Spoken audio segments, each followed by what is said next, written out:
I went to the doctor and she said, I think the best diagnosis is chronic fatigue syndrome. I said, okay, Chloe, let's get better. And she was like, that's not how this works. There's nothing really you can do. And that was it. It was just sort of like, okay, good luck, bye. So a few days after the lightning process, I went for a surf. I had barely walked around the block in 3 months. Now I feel invincible.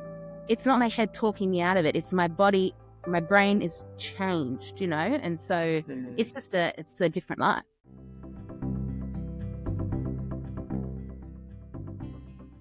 Well, a big welcome. Today I'm speaking to Miranda, and Miranda's very kindly said that she would share her story of doing the lightning process with me, and we were just chatting, and it's been 9 months since she did the lightning process. So a big welcome, Miranda. Thank you, Ian. So looking forward to this chat.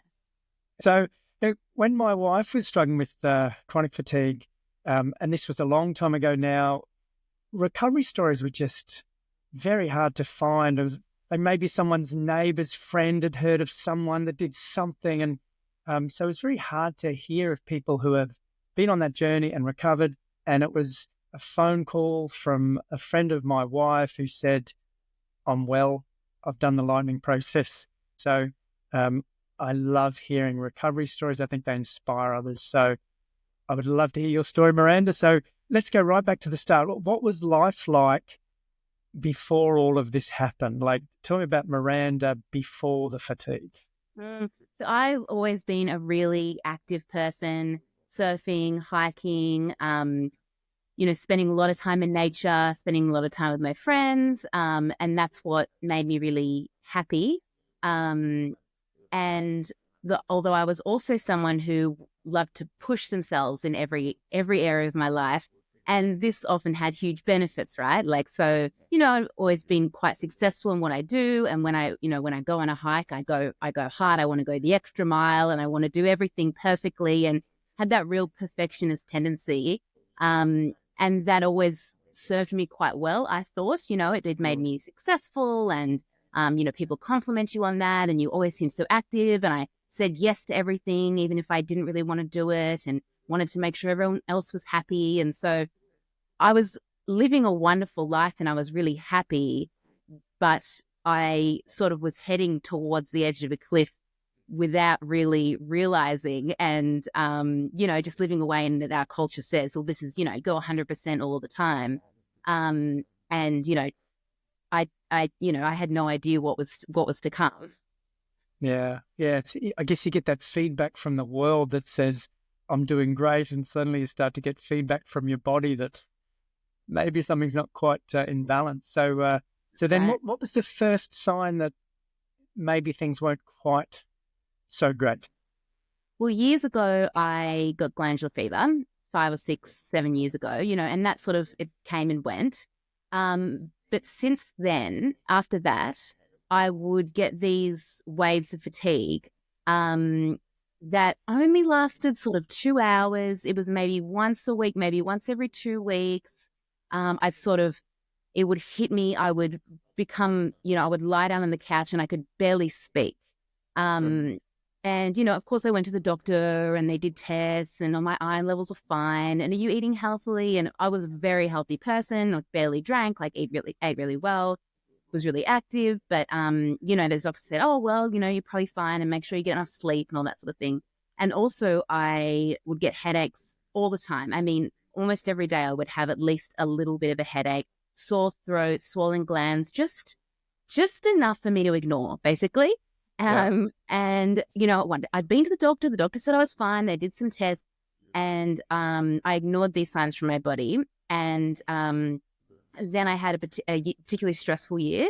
And I knew, my body was telling me I'd get these headaches and these sore throats, but I never developed a cold, and I must be fine. I sort of get swollen glands and I'd get really achy in the body, but then I was fine. I was hiking, surfing, going out with friends. I'm like, how could I possibly be unwell? I'm totally fine. Kept pushing myself. And then I went on like a diving trip, which was incredible fun, but also like exhilarating and quite, I guess, intense. And this was in February last year. And I got home from that trip got home, went to bed, woke up the next morning, and I've never felt anything like that.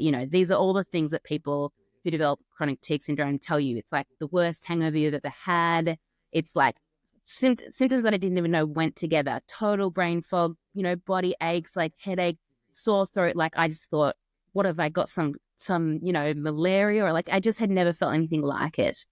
And that went on for a few days. I felt a little bit better. So I thought, okay, maybe I'm fine. I thought there was some weird flu or something, and I'm over it. Went out for a surf, and then woke up the next day and felt even worse than that. And sort of this pattern went on for a little while, where every time I would go to do something, but even a walk around the block, it became like, just the smallest activity. The next day I would end up in bed for 3 days. I had no idea what was going on.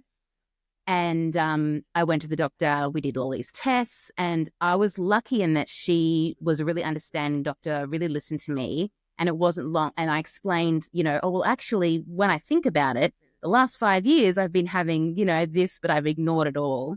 And she said, I think the best diagnosis is chronic fatigue syndrome. And once I started researching that, it just made so much sense to me. And she said, I said, okay, Chloe, let's get better, and she was like, that's not how this works. We don't really, there's no cure. There's nothing really you can do. You just have to make sure that you don't crash. You don't have this fatigue. So you need to stay within your energy limit. Your life's different now, and you need to make sure that you don't push yourself, and, your body's under stress. And that was it. It was just sort of like, okay, good luck. Bye. And I thought she was a good doctor. She was listening to me. She felt sad for me, but she just didn't have any way to help me, really. She said, there's support groups online, And then I started doing some research, and, anyone watching this who's had experience like this, you start looking this stuff up and you think it was just so confusing, so complicated, so contradictory and complex. I just had no idea what to do. But all I had in my head was, I was well. Like I'm not a sick person. Like I just knew in my heart there was some other story here, because it wasn't that long ago that, I was well enough to hike and surf, and I just thought that there's something going on here that I need to find out more about, because this can't be it, Yeah, look, that belief that there must be a way through is so valuable, because a lot of people get to that diagnosis point, there is no cure, and that's it. And that is their life, managing symptoms literally for the rest of their life. So that's why I think these videos are so important. Success stories are so important, because you can say, okay, there are options. Maybe just the doctor can't help me, but that doesn't mean I can't help myself. Yeah. So what happened next? What led you to the lightening process? So I started doing a lot of reading, and there's not many like clinical studies of, I was going deep. I'm going to find out about this thing. I have to understand. And not a lot of clinical studies about chronic fatigue syndrome, because there's nothing to study, because the symptoms don't come up in tests and things. But I started to read a couple of narrative studies, and my background is not scientific at all. Like I am like trying to understand, I'm not someone who has any background in reading a scientific study, but I found 2 or 3 narrative studies that were thousands of words long about these people who had a chronic fatigue syndrome. And they were a little bit vague, but they were talking about essentially some kind of like retraining, mental retraining, nervous system retraining that they did. That started with a sort of a course that they did over a couple of days. And these people were bedbound. And at that point I was, I could get up and lie on the floor and do a little bit of, stretching yoga, and I could make myself breakfast and things, but that was it, and this was months of that. Like I didn't see a way forward. But I read these studies of those people, and I'm like, it wasn't clear. There was no link to a course or anything. It was like, these people are doing something with their brains and their bodies there's no pills here. They're doing something and they're getting better. And then, so I had this idea that there was something going on. And then I also started to read about the, chronic stress and what it can do to your body, but also, sometimes like the types of people. And now I don't, even the labels that I used to believe in about myself. But the types of people that develop chronic fatigue, everything I read, oh my God, that's me.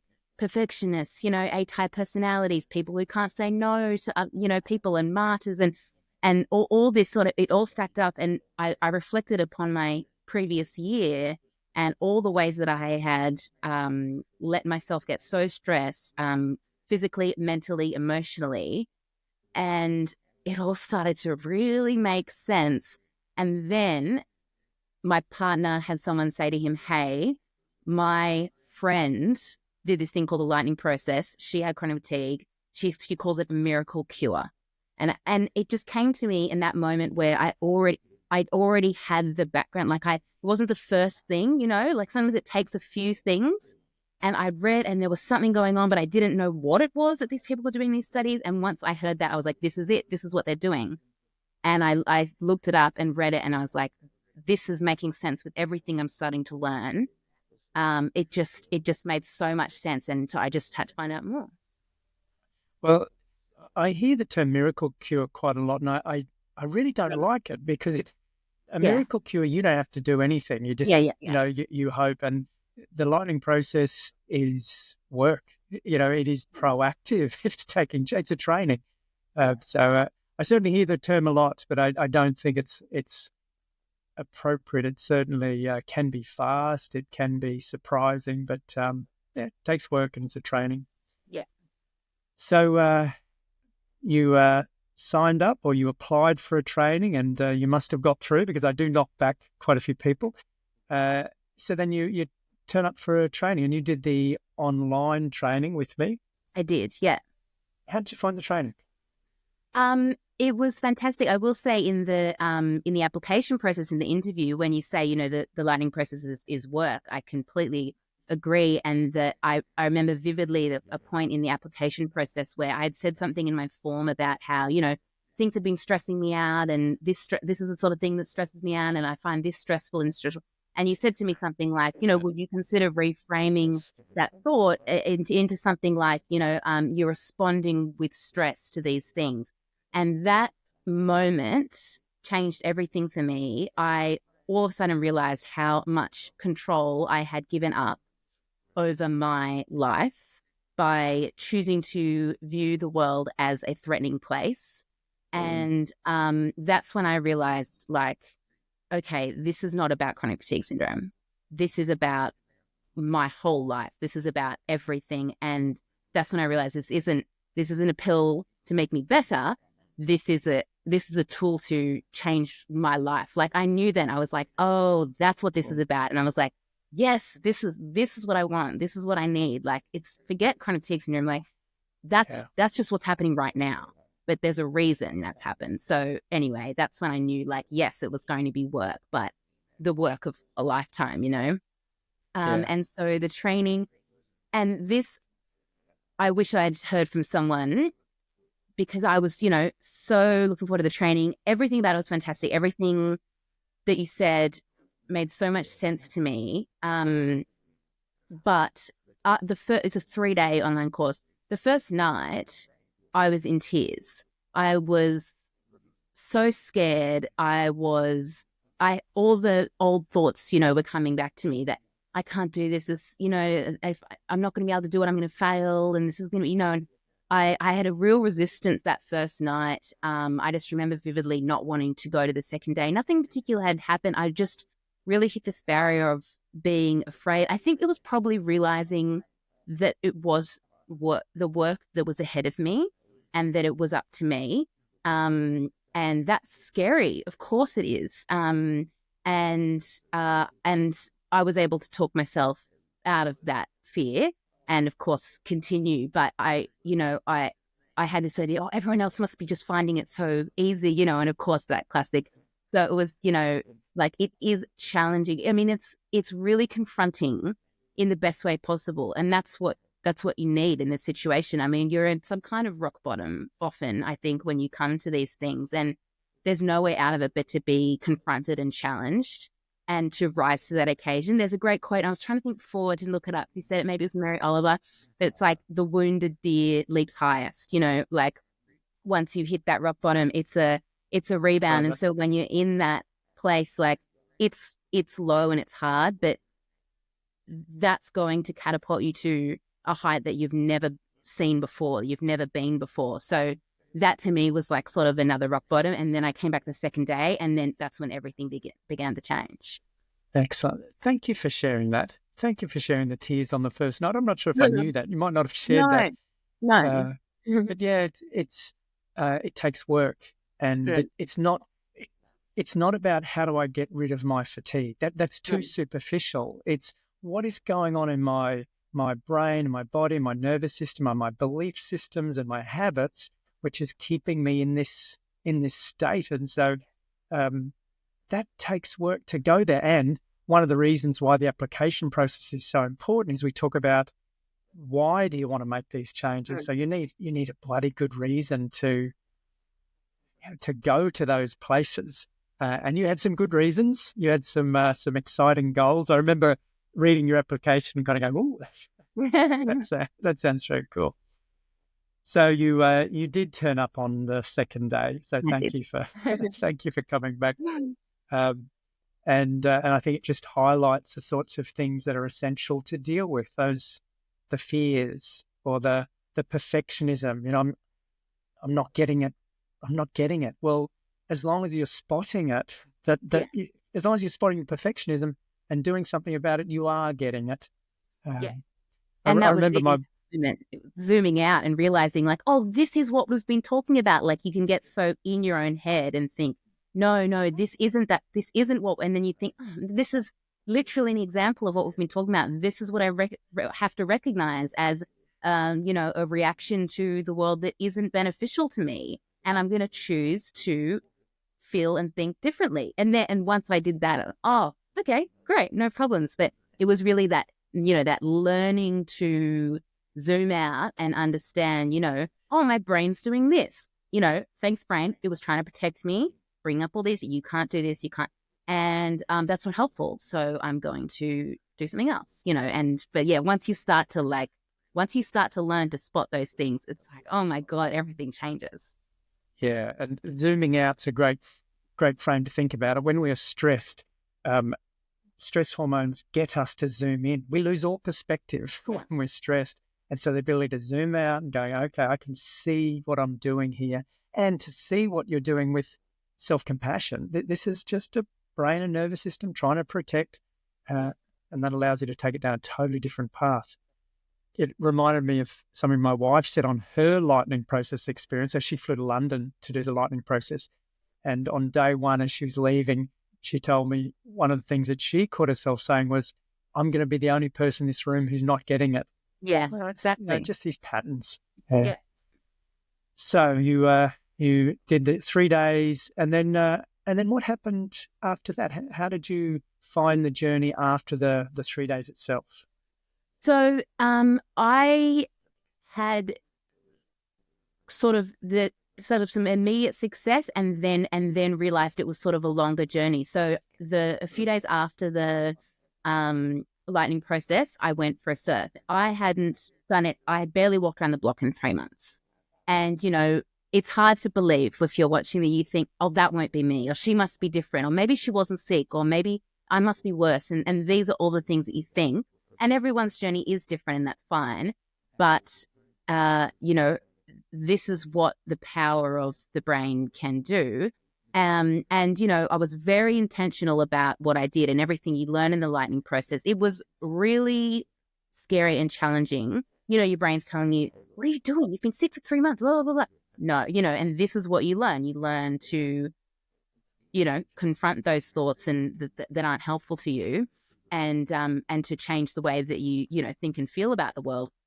And I went for a surf with all the tools of the lightning process, used every single second of that surf. I remember paddling out every single moment of every single stroke of an arm. I was using that tool and everything that we'd learnt. And I had a little surf, and I came back in and continued to use the tool, because that, if someone with chronic fatigue syndrome, it would be afterwards, oh no, what have I done? Oh no, it's the scanning. Oh, is something, is there a symptom? Oh, what have I done? that's, you've got to continue on, have faith in yourself. And it's not about pushing things aside, but, you understand, it takes 3 days so I can't explain what it's really about, but continue using the tool, visualize myself waking up the next morning and feeling great. And I was great. I was fine. I couldn't believe it. It didn't result in a crash. I felt fantastic. That's, I guess, why you say it's a miracle, because that's what it feels like, even though that's some of the hardest work I'd ever done. I mean, to get in that water and the whole afternoon afterwards, the focus and work that it took to stay calm and focus on what I wanted was one of the hardest days of the whole experience, because it's sort of, in some ways, it's sort of easy just to give in and be sick, like that would have been nice just to stay in bed.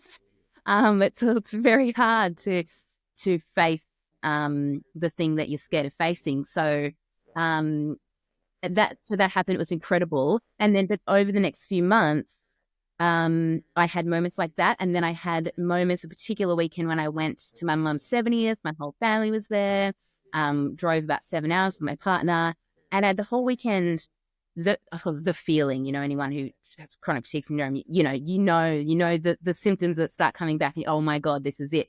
And I would have the feeling start creeping back, and just holding my nerve and having faith and doing the lightning process and doing the lightning process and doing the lightning process. I never crashed. And since then, very, very rarely, when I have even an inkling of that feeling, it is now a great opportunity to realize why I'm having that. Like, I welcome if that's what needs to come, because there's a reason for that.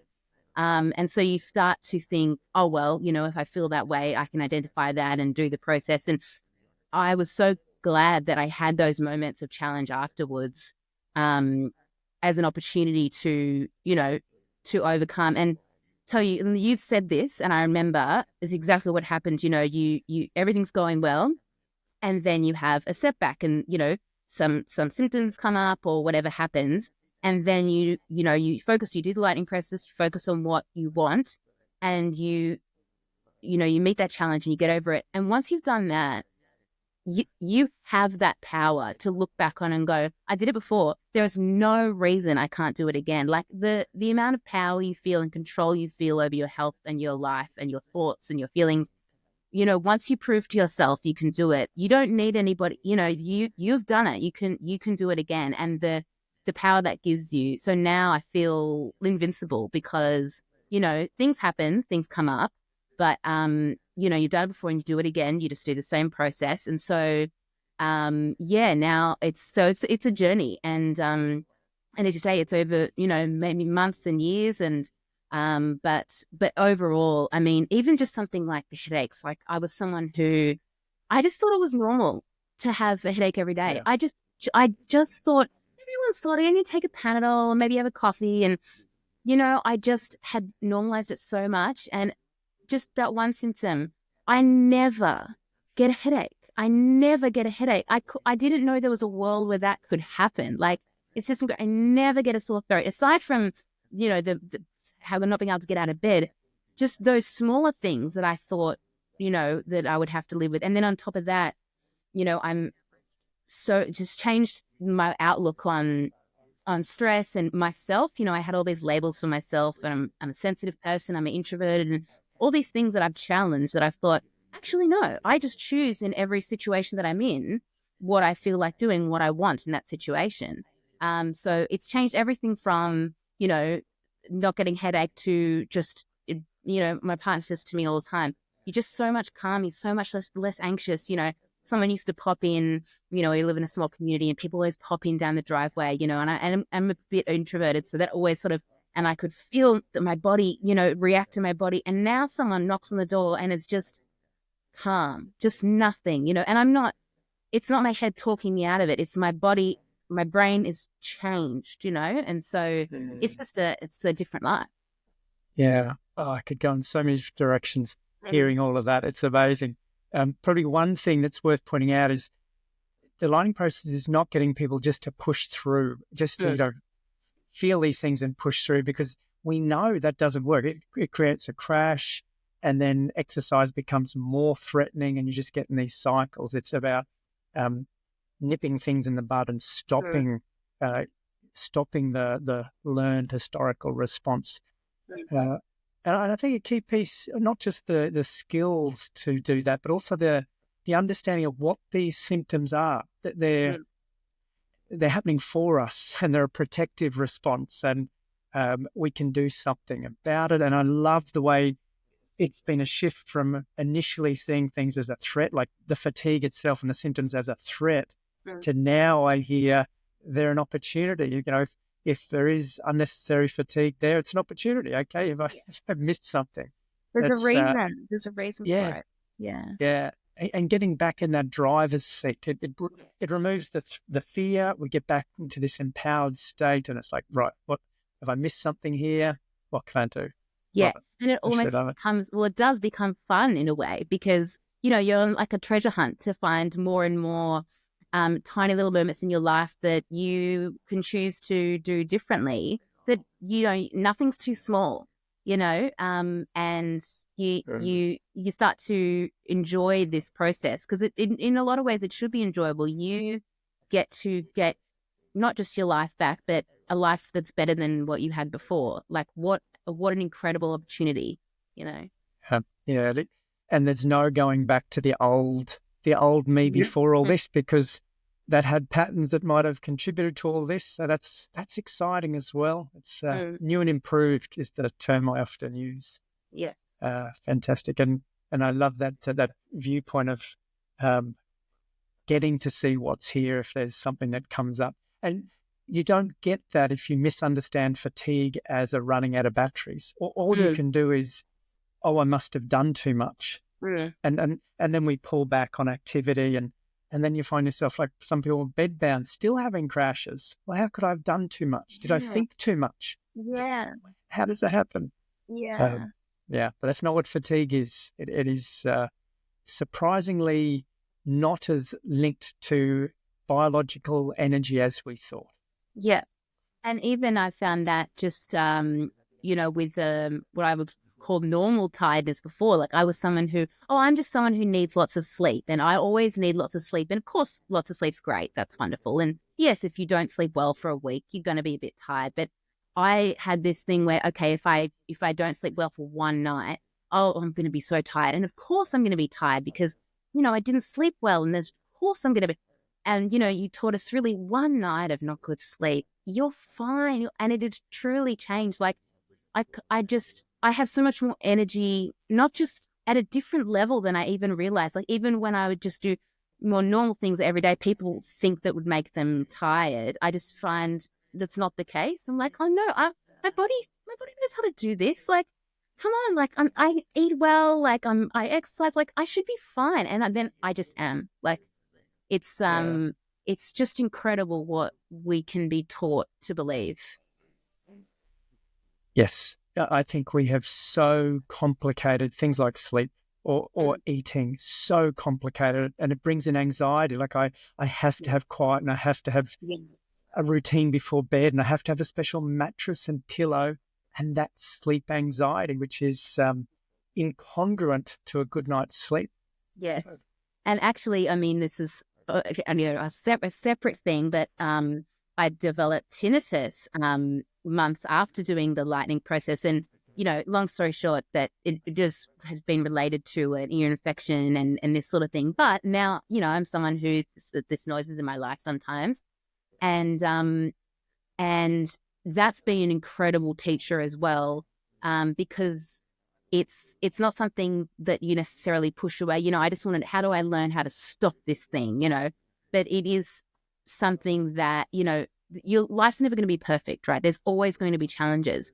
And to now greet them with, well, is it relevant to me to pay attention to that thing that doesn't enhance my life? No. So, you know, if you said to me months ago that I could hear this ringing in my ear, and literally I'm like, hi friend, like it was so challenging at the beginning. And, you know, using the lightning process, I've completely changed the way that I view the sound.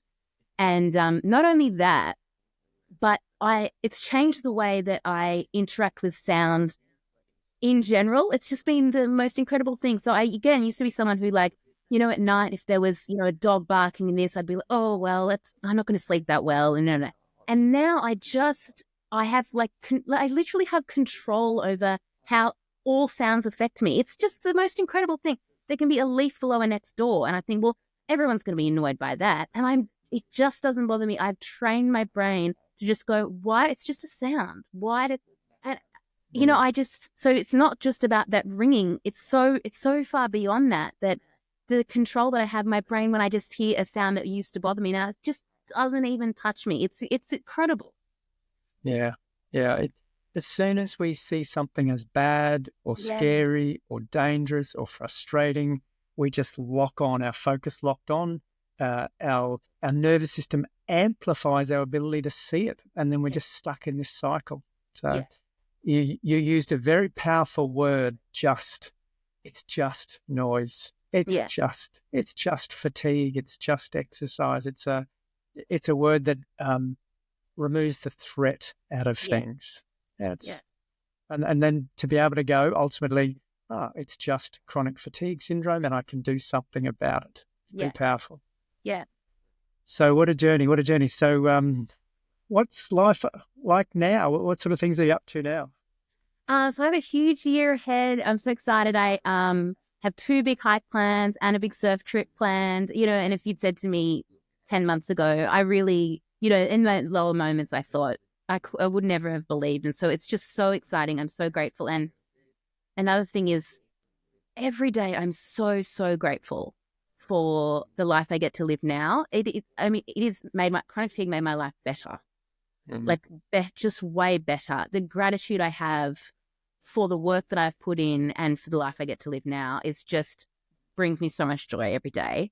So I have that, and then I have a book coming out in a couple of months. So it's my second book for young adults, and it's really interesting because the first time around, it was very intense. I got very stressed over it. I said yes to all these things that I didn't really want to do, and it definitely contributed to me getting sick.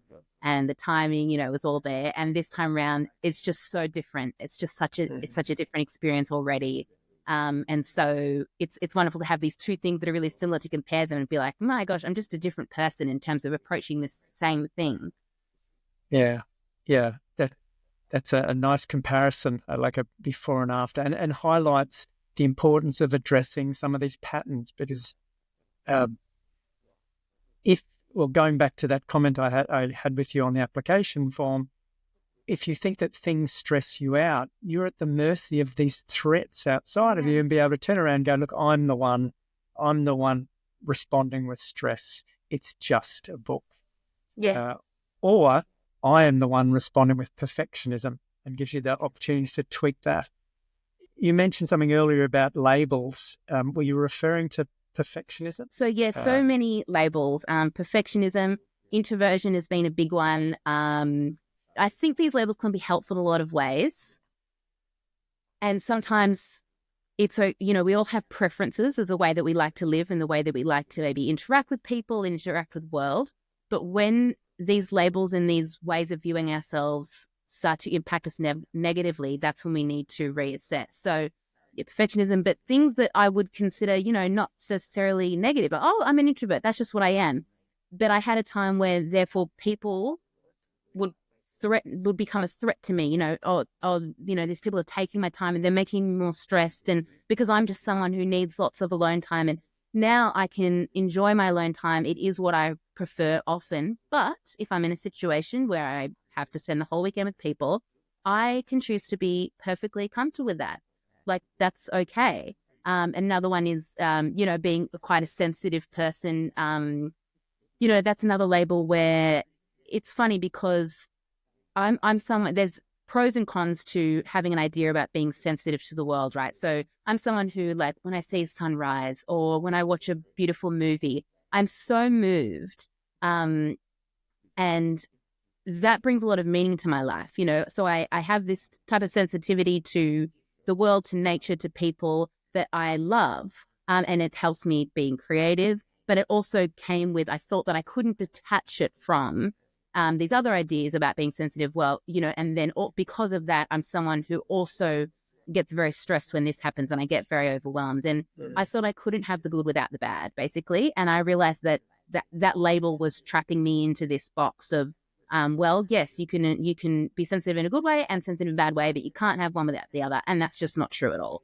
And so I still consider myself a sensitive person in a positive way. When I see something beautiful, I enjoy it so much, and I let myself enjoy it, and I let it bring meaning to my life. And when there's something different, I don't let it impact me negatively. And and even with introversion, I get to enjoy my solitude, and I get to feel good about being around people lots too. So you can take the good parts of the label, and you can reject the bad parts, because you get to choose. Yeah, it's a wonderful description of just how much influence we can have. We get very stuck when we get labelled. This is how I am. Excellent. Well, when you think back on the journey from all the way back, what would you say are the greatest insights that you have taken from the entire journey that you think would be useful to share? I think how much power and control you have in your own life is just huge. We often see ourselves as a victim to circumstance, and often think that we can't change things. No, you can't change the world. You can't change other people. There are some things you can't change, but you can always change how you react to everything. And that's all you actually need to do. And it's all you can do. And it's where all the power lies. And so knowing that gives you, every day you wake up invincible, because nothing can make you feel a way that you don't want to feel, because you have a choice. And so it's very empowering. It changes your whole view of the world. So, I mean, that's just life-changing in that, straight away. That one alone, I think, Miranda, is gold. One of the things I think that's really important is that people feel they have the knowledge to understand what's going on, and then the skills to do something about it. But it's also important that you're not on your own. And so the learning process comes with follow-up. So people get very used to these kind of Zoom chats and phone calls. So did you find that useful in your journey post 3 days contact? Yeah, it is so useful. I mean, I wouldn't call the lightning process 3 days, because it's so much more than that.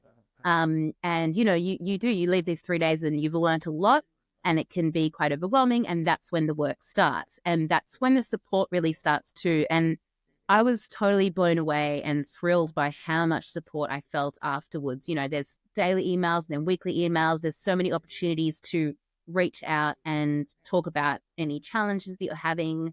You're just never alone. And I guess I didn't expect that. I mean, talking on a really practical level, you're on the internet, you're looking up all these courses and you're looking up this and that, and you just don't really know. You don't know these people. You've never met Ian. You don't know, and things are expensive, and it can be nerve-wracking to commit to something. And so, if I had known just how incredible the support would be, I just would have, been even more encouraged. But and that's why I'm so keen to do this, and to tell people what a great experience it is. But there is so much support. You never feel alone. You never have to worry, what if I don't get this? And can I ask this? You always feel comfortable asking. There's no stupid questions. It's great. You feel like you've been, given access to this, whole new world that you can always draw on all these resources. So it's just fantastic. Yeah, that probably comes from my journey of, say, hypnotherapy, where I had the skills and I was just doing the work on other people. And I realized that model doesn't quite fit well with me. I really want to empower other people to have the skills to do it themselves. But equally, I don't want to go, here you go, see you later, good luck. Yeah. So the way that I see it is my job is to become redundant. That is my goal, because I don't want you reliant on another person, because that's actually highly associated with ongoing stuckness. If you're reliant on another person to do the work that only you can do. So I want to become redundant, but I recognize there's a journey to that. So that's the follow up, and I think it's important. And of course, it challenges, say, the perfectionists who are going, oh, I should be able to do it on my own. Yeah. No, you're human, and you're going to stuff up, and that's the journey of learning anything new. Yeah. Yeah. Well, excellent, Miranda. So I really appreciate your time. So thank you very, very much. You've got some exciting things on your calendar this year, so I'll keep an eye out for your new book, and maybe we can share a wave sometime in the future. Yeah, That'd be very absolutely. cool. Thanks for the chat, Ian. Excellent. See you, Miranda. Bye.